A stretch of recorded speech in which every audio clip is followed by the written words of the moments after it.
नमस्कार, माझे नाव जुबेरिया नदी सय्यद आहे. मी जिल्हा परिषद उच्च प्राथमिक शाळा टाकळी लवाळी, केंद्र देपेगाव, तालुका कन्नड, जिल्हा छत्रपती संभाजीनगर, राज्य महाराष्ट्र या शाळेत वर्ग 8 मध्ये शिकत आहे.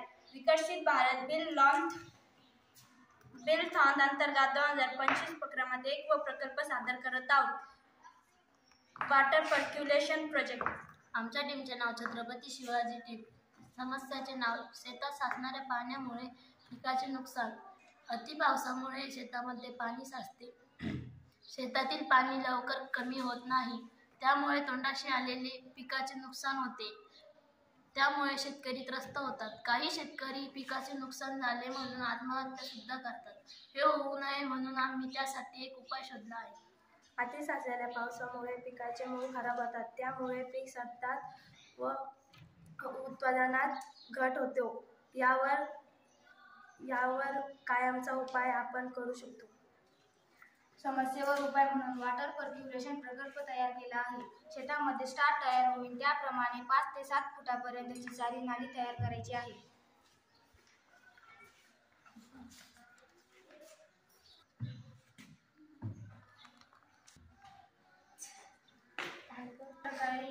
चारी नाली तयार करायची आहे. ती नाली आपल्या शेताजवळ असलेल्या विहिरी पुढे किंवा नदीजवळ सोडायची आहे. त्यानंतर त्या दगडांचा थर सुद्धा टाकायचा आहे.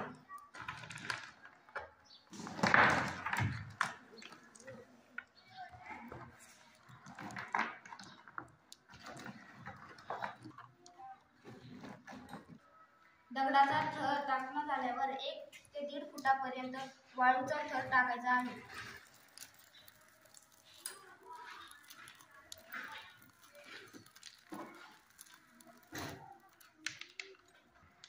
वाळूचा थर टाकणं झाल्यावर त्यावर परत 1 ते 1.5 फुटापर्यंत मातीचा थरही टाकायचा आहे.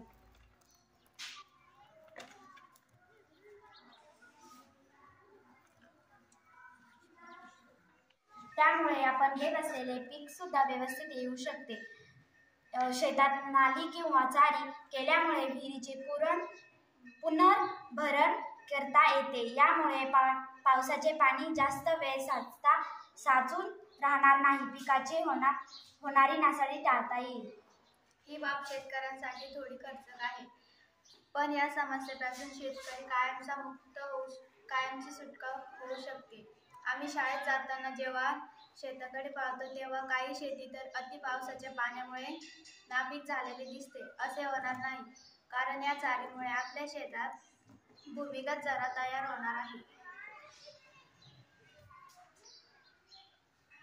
यामुळे शेतकरी या समस्येतून कायमचे मुक्त होईल. धन्यवाद.